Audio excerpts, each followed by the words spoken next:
பல முன்னோக்குகள் மூலம் விரிவடைகிறது. வெவ்வேறு கதைக்களங்கள் குறுக்கிடும் ஹைப்பர்லிங்க் கதைகளின் தனிச்சிறப்பு.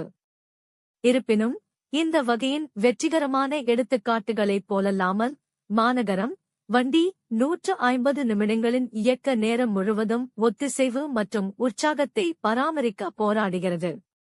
படம் பல்வேறு பாத்திர வளைவுகள் மற்றும் தீர்மானங்களை ஒன்றாக இணைக்க முயற்சிக்கிறது, ஆனால் இறுதியில் ஈர்க்கக்கூடிய தருணங்களை அல்லது அர்த்தமுள்ள உரையாடலை வழங்குவதில் தோல்வியடைந்தது. Character dynamics. வண்டி இல் உள்ள கதாபாத்திரங்கள் வரையறுக்கப்பட்ட ஆழத்துடன் சித்தரிக்கப்படுகின்றன, பெரும்பாலும் பாத்திர வளர்ச்சி அல்லது சதி முன்னேற்றத்திற்கு குறிப்பிடத்தக்க பங்களிப்பை அளிக்காத சாதாரணமான உரையாடல்களில் ஈடுபடுகின்றன. உதாரணமாக, உரையாடல்கள் இலக்கற்றதாகவும் அதிக நீளமாகவும் இருப்பதாக விமர்சிக்கப்படுகிறது.